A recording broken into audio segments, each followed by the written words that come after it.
Ya Tuhan itu memang ada, tapi kalau kita tidak berusaha, Tuhan juga tidak bisa membantu kita. Bagaimana beragama juga sambil berakal, ya benar. Bukan berarti munafik.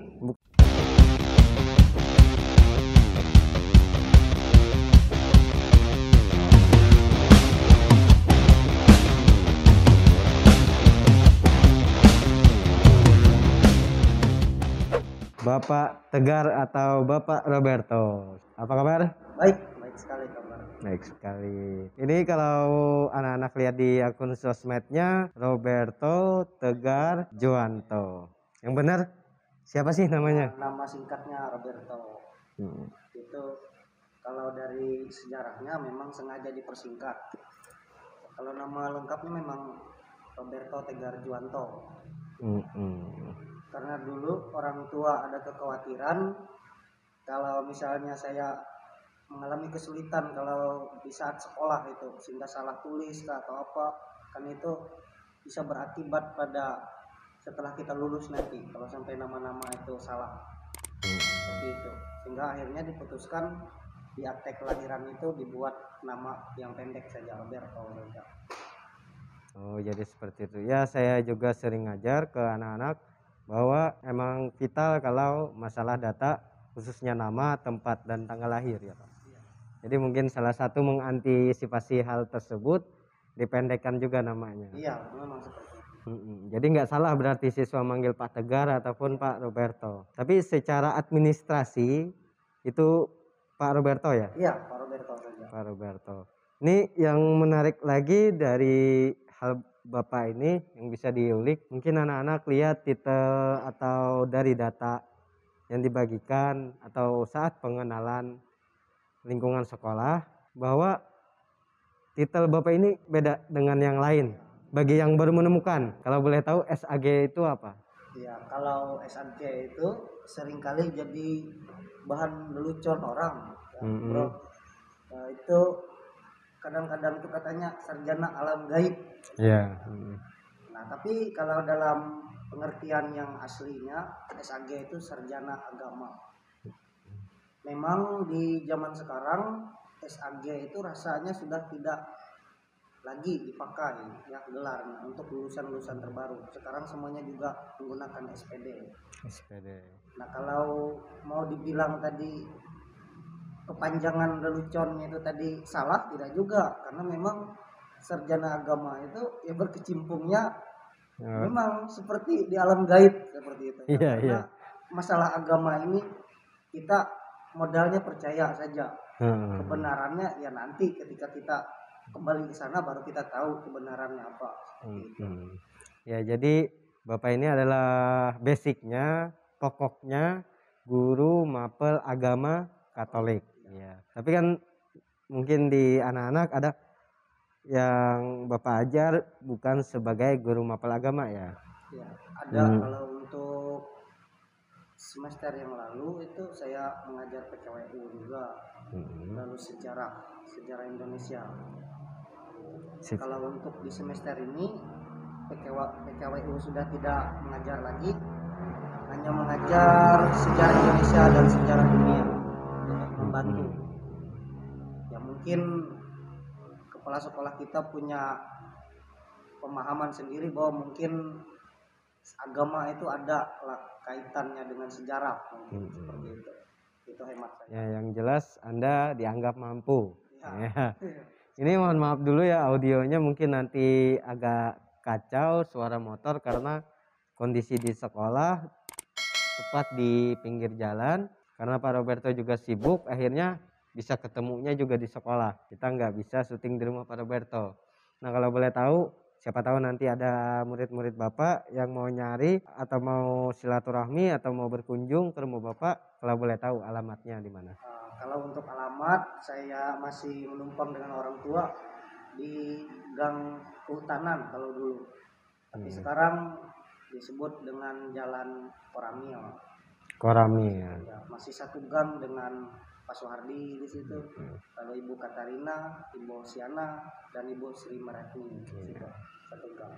Satu gang. Ya. Tapi kalau datang ke situ cari Bapak, itu jangan sebut Pak Roberto, orang nggak kenal. Mm-mm. Kalau Pak Tegar Kenal. orang kenal. Iya. Sering juga salah paham, dipikir Pak Tegar itu ayahnya saya. Iya. Seperti itu. Ya. Sudah berapa tahun di sini di SMA? Di sini saya baru 1 tahun. Baru 1 tahun, mulai dari Maret 2019. Mm-mm. Ya mungkin nanti ada yang komen, saya nggak pernah lihat Bapak di SMA, karena yang nonton nggak hanya anak SMA, alumni juga nonton, bahkan orang tua siswa juga nonton. Ya. Makanya kita perjelas lagi, Bapak ini baru 1 tahun mengabdi di SMA. Nah balik lagi ke materi kita, gimana sih pembelajaran secara daring? Untuk daring ini kita sudah jalani berapa waktu. Kalau yang saya rasakan itu ya dari jaringan pastinya. Terutama kalau kita mau melaksanakan pembelajaran melalui Zoom, itu seringkali anak-anak itu yang kesulitan untuk mengikutinya. Itu yang pertama. Iya. Akhirnya ya kehadiran juga terpengaruh karena hanya sebagian yang hadir. Tapi kalau dari yang lain-lainnya itu saya rasa memang sudah saatnya kita belajar dengan cara seperti ini. Karena pandemi Itu, ini ya. Pendapat saya pribadi itu. Kita kenal yang namanya kurikulum 2013 kan. Kurikulum 2013 tuh ya kita tahu dimulainya tahun 2013. Waktu saya lulus kuliah itu pertama kali saya ikut seminarnya itu. Namun melalui ya peristiwa pandemi ini ada juga nilai positif yang bisa kita ambil. Akhirnya kurikulum 2013 yang mengharuskan siswa itu tidak bergantung 100% pada gurunya bisa pelan-pelan terwujud ya hampir sempurna lah, walaupun kita masih mengalami kesulitan di teknisnya seperti itu. Nah, anaknya kurang semangat kalau nggak bertatap muka langsung gitu. Menurut pandangan saya kesulitan untuk mengenal karakter siswanya. Kesulitan sekali kita, apalagi terutama yang kelas 10 yang kita tidak pernah bertemu dalam pembelajaran tatap muka langsung. Jadi ya siswa itu kita nggak bisa mengenal karakternya ini bisa dikembangkan ke arah mana, karena setiap siswa kan beda-beda. Beda dengan kelas yang 11 dan kelas 12 kita sudah kenal mereka. Jadi satu-satunya yang kita bisa nilai dari kelas 10 itu memang dari tugas-tugasnya saja. Kalau dari perilaku, sikap, kita tidak bisa menebak karakter orang hanya lewat apa itu namanya tugas-tugas online, gitu. Pertemuan online seperti itu. Nah ini yang menarik juga, selain Bapak guru mata pelajaran agama Katolik di sekolah, di luaran dengar-dengar ada tugas tambahan lain ini. Nah, itu dia tadi yang saya katakan itu sarjana alam gaib sebutan orang itu memang ada benarnya juga, karena ya salah satu konsekuensi menjadi sarjana agama itu ya pekerjaannya ada di dua alam. Ya seperti amfibi juga. Ya, selain di sekolah ya saya pribadi juga dituntut untuk melayani masyarakat khususnya yang beragama Katolik umat gitu. Ya kadang-kadang membantu untuk pelaksanaan kegiatan-kegiatan rohani. Ya baru agak berkurang itu karena pandemi. Kan pandemi ini banyak rumah ibadah, kegiatan rohani itu dihentikan untuk sementara. Gitu. Nah ini yang sangat menarik juga, kenapa Bapak saya undang, Bapak kan guru agama, banyak sekali di luaran sana ya anggaplah kata-kata saya tidak takut corona karena saya punya Tuhan. Nah kalau menurut Bapak dari segi guru mata pelajaran agama seperti apa? Ya kalau untuk itu ya agama ini saya menanggapinya ya khususnya untuk yang saya ajarkan ke para siswa saya ya.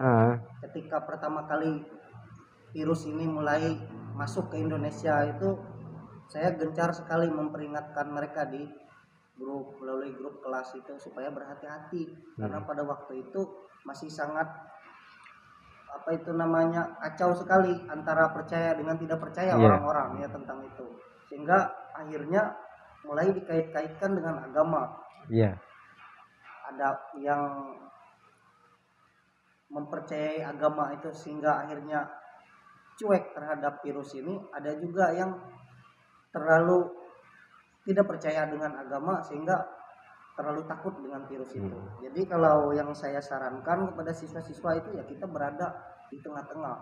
Ya Tuhan itu memang ada, tapi kalau kita tidak berusaha, Tuhan juga tidak bisa membantu kita. Seperti itu, kita juga manusia yang harus berusaha.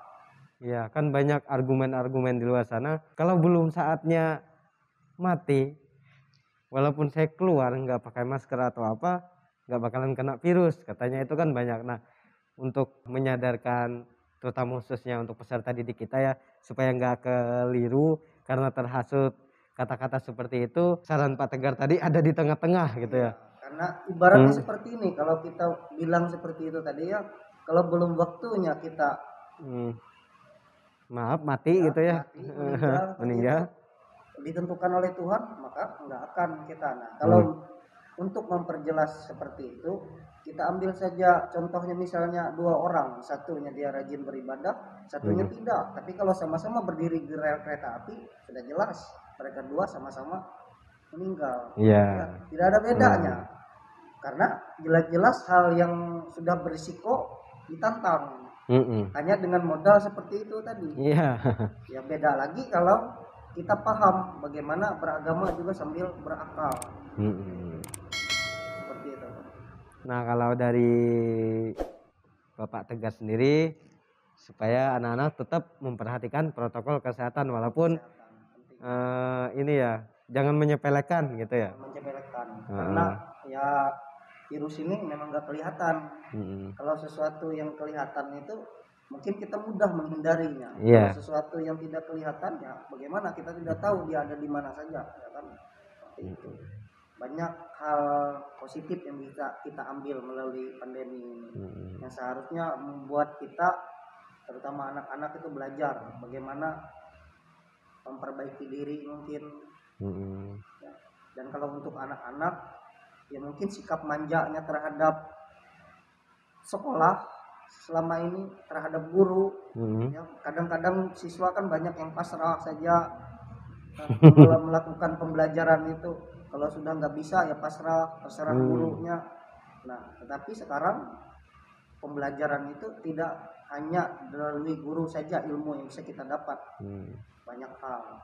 Jadi kebetulan sekali ya antara kurikulum 2013 dengan keadaan ini. Sepertinya emang dari segi kurikulum arahannya seperti itu, dan keadaan pandemi seakan-akan memaksa ya. Memaksa, karena kan sebelum pandemi itu kita baru-baru Menteri Pendidikan berganti.